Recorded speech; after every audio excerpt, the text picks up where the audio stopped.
Welcome to Requiro. Today we are going to be talking about Luigi Mangione's hearing that happened on the 30th of January 2026. This is the official transcript of that hearing, and this is pretty similar to my other videos that I covered transcripts in Luigi Mangione's case. It's just an audio version of these documents, and this video is going to be a pretty quick one. It's only like 13 pages long compared to all the other ones, and this is the official last audio version of documents for at least a while in Luigi Mangione's case. I've been doing them for the last 2 months or so. I've missed yapping about things in the world, so my next video will be something else. I don't know what that will be yet. I do have a list on my laptop of things I do want to talk about aren't strictly Luigi Mangione related.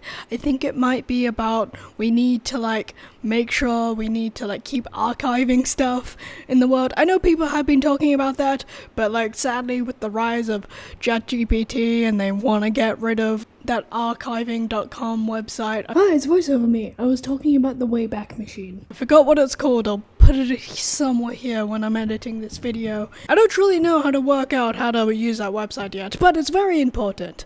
And I think it's very important to keep archiving things in the world. I think that's going to be my next video, going over that. And all the information and all the sources I used in this week's video will be up on this week's episode on the website if you guys want to go check it out. And if there's anything I got wrong or anything like that, please let me know in the comments down below, and I'll sure to pin it or bring it up in my next video, because I'm still the only one here, sadly. Sometimes I do wish I had another person to go, hey, can you work on this when I work on this, just so I can, get these out a lot faster for you guys. But I think that will only be a dream for this channel. Now, let's get into the video. United States District Court, Southern District of New York, ex-United States of America, Volume 25 CR 176, MMG, Luigi Mangione, Conference Defendant, ex-New York, NY January 30th, 2026 11 a.m. Before, Hon. Margaret M. Garnett, District Judge. Appearances: Sean S. Buckley, Attorney for the United States Attorney acting under authority conferred by 28 U.S.C. 515 by Dominic A. Gentile, June Zhang, Alexandra S. Messiter, Thomas John Wright, Assistant United States Attorneys, Anafilo Intrator LLP, Attorneys for Defendant by Mark Anthony Anafilo, Karen Friedman Anafilo, Jacob Kaplan, and Moskowitz, Colson, Ginsberg and Schulman LLP by Avraham C. Moskowitz, EYLAN Schulman, Christopher Arneff. Case called, Mr. Gentile, good morning, Your Honor. Dominic Gentile, June Zhang, Alexandra Messiter, and Thomas John Wright for the United States. The Court, good morning. Ms. Friedman Anafilo, good morning, Your Honor. Karen Friedman Anafilo, Mark Anafilo, Jacob Kaplan, Avraham Moskowitz, Elin Schulman, and Christopher Neff on behalf of Mr. Mangione. Good morning. The Court, good morning. Everyone can be seated. It's nice to see you all back again so quickly. A couple of the usual reminders for counsel. We do have a live feed to the overflow room. The overflow audio is very sensitive, so if you need to speak privately to each other or to your client, just make sure that you're muting the microphones before you do that. I'll just remind our folks in the gallery that there's to be no disruptions or outbursts. If there are any, you will be removed. If you are one of the small number of people allowed to have a cell phone or other electronic device with you, I would just ask that you take a moment and make sure that everything is fully silent. If any alerts or anything happen during the proceeding, the device will be seized and you may be removed. Okay, so as the parties know, this morning I issued 2 written opinions resolving 2 of the defendant's pre-trial motions, denying his motion to suppress a backpack and its contents recovered by the police at the time of his arrest in Altoona, Pennsylvania, and granting his motion to dismiss counts 3 and 4 on the legal ground that the stalking offenses that serve as predicates for those counts do not meet the legal definition of crimes of violence under federal law. So as I noted in the opinion, the only practical effect of that decision in this case is that the remaining 2 counts of the indictment carry only a maximum penalty of life imprisonment without parole by statute, and so those counts are not capital eligible. So given that, I'm going to deny as moot the defendant's other motions that concern only the death penalty as a punishment and the capital process generally. So Ms. Friedman Anafilo, I recognize that one portion or one part of that motion that deals with the defendant's argument about prejudicial pre-trial publicity might still be a motion that you would like me to consider even in a non-capital case. But given that the briefing that I have before me is so focused on the capital process and how that changes any potential analysis about pre-trial publicity, I think what I'd suggest is that we just table that issue for now until we know what the government is going to do regarding any appeal, and then at an appropriate time, if you'd like to renew that motion with a new brief as to the case in general, I'm happy to give you the opportunity to do that. But it seems to me that that is the most efficient way to proceed at this point. Ms. Friedman Anafilo, thank you, Your Honor. The court, okay, and am I correct that other than that issue, none of the other motions have continued relevance if this is not a capital trial? Ms. Friedman Anafilo, we think that's right, Your Honor. Thank you, the court, and of course I know you haven't had a long time to digest, and if there's something that you think is relevant still you will let me know. Okay, and so as previewed by that, turning to you, Mr. Gentile, I know the government has the option of interlocutory appeal when counts are dismissed pre-trial. I know also that you haven't had much time with the opinion and that you'll need to consult with folks in your office and the Solicitor General's office. But am I correct that you're not prepared today to say whether the government intends to appeal? Mr. Gentile, that is correct, Your Honor. The court, okay, and given my familiarity with the process, I'm expecting that the government will file a protective notice, and then why don't we do this? I'd like things to continue to proceed on the assumption that we're going to have a trial beginning on September 8th. I'll just ask Mr. Gentile that in 30 days from now. So, Mr. Gentile, that's fine, Judge, the court, for simplicity why don't we say 4 weeks, February 27th. If you know the answer prior to that, I of course ask you to tell me what the government intends to do, and if you still don't know for sure one way or the other, just send me a letter on February 27th telling me whatever you can tell me about the timeline for a decision on that issue. Mr. Gentile, we will, Your Honor. Thank you, the court. Okay, I have 2 other things I'd like to raise, and then of course I'm happy to hear from counsel as always. The first is a jury questionnaire. I did receive your letter last evening. Thank you. I want to consult further with the jury department and get their advice. But I'll tell you my immediate reaction is that I think distributing questionnaires nearly 3 months before we begin in-person jury selection is too long. I think in Sapov that time period was about a month between distribution of questionnaires and reconvening to deal with agreed-upon strikes, a little less than a month. In other high-profile cases in which a lengthy questionnaire is used to pre-screen jurors, around a month or 6 weeks is a more normal time. And the reason for that, of course, is that if the time period is too long, if the gap is too long between when prospective jurors are filling out their questionnaire and when we actually see them in person or start to screen them out, a lot can happen in the news cycle and in jurors' own lives in 3 months. And it really decreases the utility of using a questionnaire to pre-screen if the gap in time is too long. So I'm going to consider all of that and talk to our experts in the jury department about the logistics. I've had initial conversations with them, but specifically on the amount of time I want to speak to them. But Mr. Gentile or Ms. Friedman Anafilo, is there anything either of you would like to say about that issue? Mr. Gentile, yes, Your Honor. The government has conferred with a number of prosecutors who've been involved in capital cases including our capital case section. As I'm sure the court is familiar with, what happened in Sapov is probably not a good example for the court to follow with respect to the juror questionnaires. It was truncated and it was a very difficult process for both sides, so we wouldn't use that as the example. Right now, there's a case up in Buffalo called Gendron, and they are following something along this line as far as the timeline goes. And what I would add is that the notoriety of this case, which continues to grow each day with each court appearance, whether it's in the state or in this court, I think really requires that an enormous amount of questionnaires be put forward. In other words, I think in Sapov the amount of questionnaires was well under 1,000. I think we would exceed that considerably in this case. So the 3-month period we feel, at least from the government's side, is adequate and would allow both sides to go through those questionnaires and to provide the court with a qualified jury, regardless of the fact that it's no longer a capital case. The court, Ms. Friedman Anafilo, is there anything you'd like to say? Ms. Friedman Anafilo. Yes, Your Honor. We have been meeting and conferring with the prosecution, and we agree as well that we think we need more time, perhaps even if it's not the full 3 months, but just more time than the average normal case. And we just wanted to bring something to Your Honor's attention. We realize it's a separate case, but 2 days ago we got a surprise request from the Manhattan DA's office after Your Honor had already set a trial schedule, I think attempting to try and get that case to go July 1st, and we're going to respond to that next week in state court. But we just wanted to let the court know that we have every intention of keeping this court's trial schedule, and part of it, I think, is this lengthy jury selection process. The court, I know I am aware of the letter that Mr. Sederman filed with Justice Caro. You know, as I said from the outset, unless and until someone wants to make an application to me, my view is that that case is none of my concern, and I certainly can't. You know, we have to proceed as if this is the only case, unless of course the government or defense or if the Manhattan District Attorney wanted to send me a letter or something. We'll deal with it as it comes.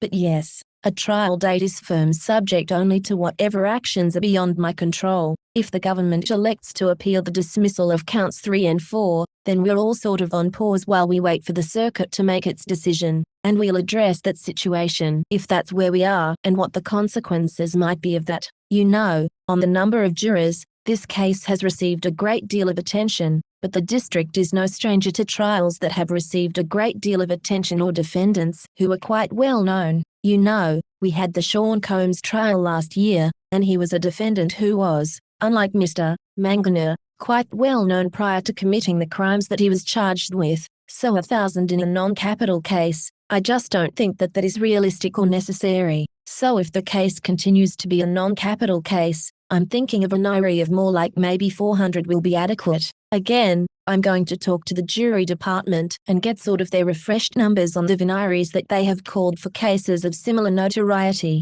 I of course share the party's concern that I want to make sure we have enough time, that the process is carefully considered, that we are using the process to ensure that jurors who cannot be fair to either side are not seated on our jury. So I take that very seriously, and I absolutely share the party's concerns that together we devise a process that produces that result. But I'm also mindful of the fact that jurors are regular people who have jobs and lives. Our jury department is very busy, and so I don't want to embark on a course that is totally unnecessary and inconveniences a lot of people and creates a great deal of expense that isn't necessary. So I think the first thing will be to resolve the scheduling issue, which I will do next week. I expect next week to issue a scheduling order that deals with all of the pre-trial deadlines that we've been discussing, including the date at which we're going to begin calling prospective jurors. We don't have to get into all this now, but just so that you all know, in case you're not familiar in this kind of situation. So for the Ghislaine Maxwell trial, for Sean Combs, for some of these other high-profile trials that had questionnaires, the jury department will call prospective jurors in batches,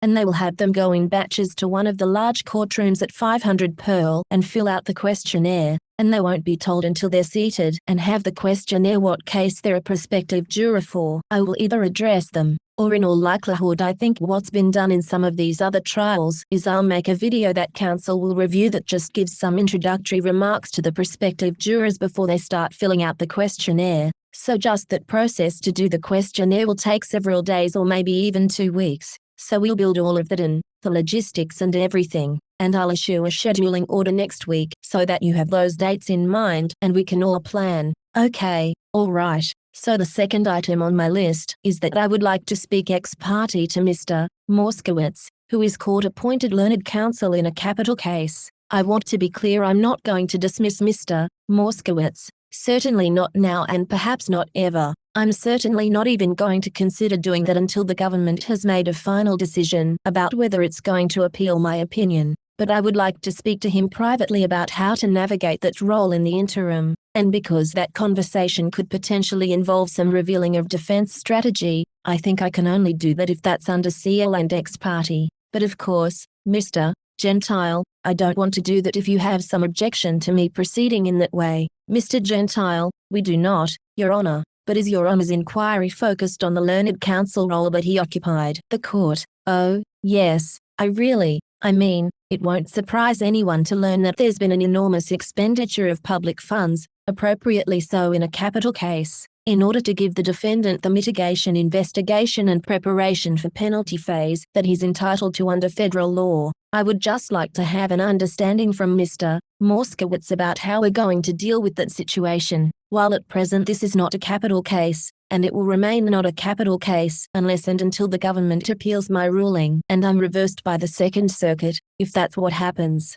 So I really just would like to, as part of my role as a guardian of the public fisc, be able to speak to Mr. Moskowitz about what his intention is while that question is open, and of course not to inquire about what the defense is actually doing in their strategy to prepare for any penalty phase, but just to have a sense of what's on deck and whether any of that can be paused, delayed, what are we looking at in terms of that process? Mr. Gentile, we have no objection, Your Honor, the court, and I assume, Mr. Moskowitz, that you are willing to speak to me. Mr. Moskowitz, of course, Your Honor, the court. Okay, all right, so that is everything I had on my list. As I said, I'll issue a scheduling order next week that will set out all the pre-trial deadlines backing into our start of in-person jury selection on September 8th.